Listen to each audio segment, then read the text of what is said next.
আসসালামু আলাইকুম। আজ রাতে আমরা বিরিয়ানি ফিস্ট করব। সেইজন্য প্রথমে কড়াইতে তেল গরম করে তাতে হালকা সেদ্ধ করে রাখা আলুগুলো লাল লাল করে ভেজে নেব। এরপর ওই তেলে পেঁয়াজ কুচি দিয়ে দেব।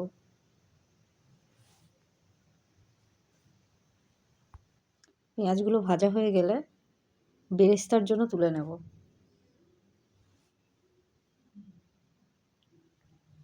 এরপর আবার তেলে পেঁয়াজ কুচি দিয়ে দেব। এটাতে মাংস রান্না হবে।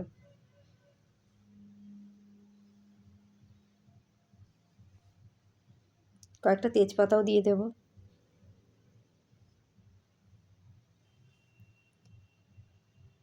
এরপর স্বাদ অনুসারে নুন দিয়ে দেব।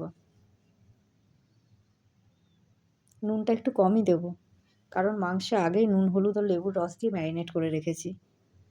এরপর কয়েকটা কেটে রাখা টমেটো দিয়ে দেব। টমেটোগুলো একটু নাড়িয়ে তাতে আদা রসুন বাটা দিয়ে দেবো।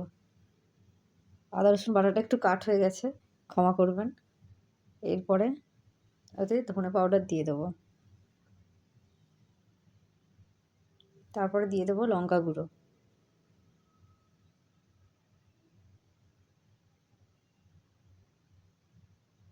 এরপর দিয়ে দেবো হলুদ গুঁড়ো। এরপর মাংসটা দিয়ে কষিয়ে নেব। একটু টক দই দিয়ে দেবো।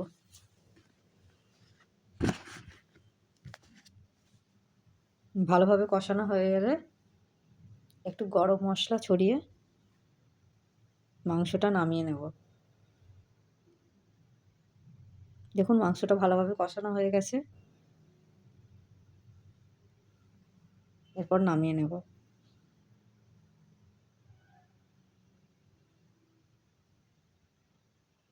এরপর বিরিয়ানির জন্য ভাতের জল বসাবো।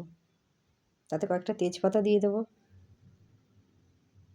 একটু বেশি করে নুন দেব।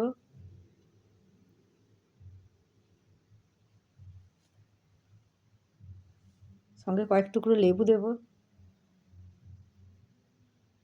ও কিছুটা গরম মশলা দিয়ে দেব।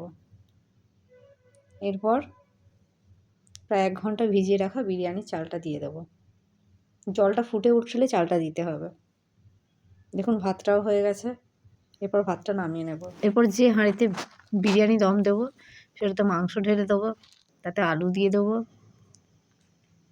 তারপর ধনেপাতা দিয়ে দেবো, কাঁচা লঙ্কা দিয়ে দেবো, একটু বিরিয়ানির মশলা দিয়ে দেবো, তারপরে ভাত ঢেলে দেবো, আবার ধনেপাতা কুচি, কাঁচা লঙ্কা কুচি দিয়ে দেবো, আবার বিরিয়ানির মশলা ছড়িয়ে দেবো।